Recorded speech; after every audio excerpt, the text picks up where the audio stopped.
এত সুন্দর, এত সুচারুভাবে আমি কখনো দেখিনি। এটা আমি বুঝতে পারছি, এটা আমি বুঝতে পারছি স্যার। এটা প্রধানমন্ত্রী চলে আসছেন, এটা আমার সৌভাগ্য।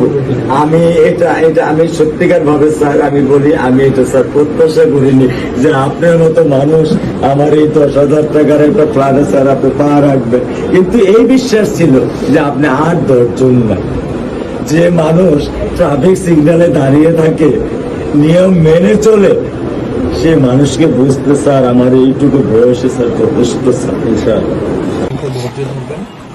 আমি ওকে কোনো নিয়ন্ত্রণ করতে পারতেছি না। মাথায় আপনার সন্তানের এই অবস্থার জন্য যে দায়ী, তার বিচার ইনশাল্লাহ হবে, সেটা শীঘ্রই এগুলো দেখুন। আর মালিক যে আল্লাহ তাআলা মালিক, ওনার কাছে সাহায্য, ওনার কাছে সাহায্য চান, আল্লাহ রহম করলে সব কিছু দিতে পারে। মানুষ হিসেবে আমাদের যেটা করার আমরা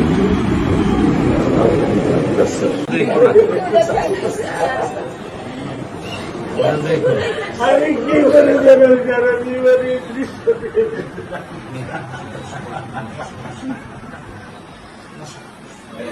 আমার এই দৃশ্য আমি কি দিয়ে পূরণ করবো?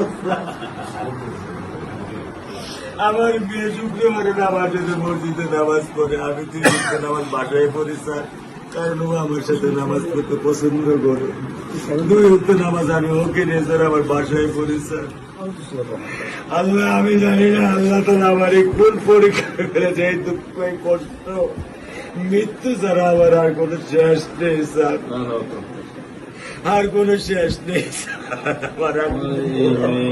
আপনার দায়িত্ব মানে প্রধানমন্ত্রী নেবে। আমাদেরকে তো আপনাদেরকে শক্ত হতে হবে না, আপনার তো বড় মেয়েটা রয়ে গেছে, এখন তো ওর জন্য আপনাদেরকে শক্ত থাকতে হবে।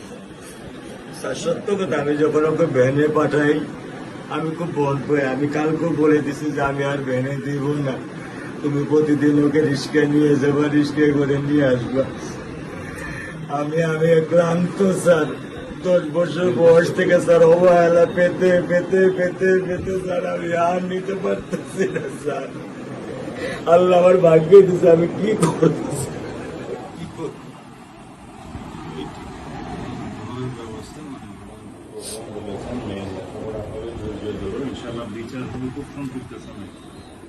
এটা বেশি বলতে পারবো না, কারণ আদালতের বিষয় তো।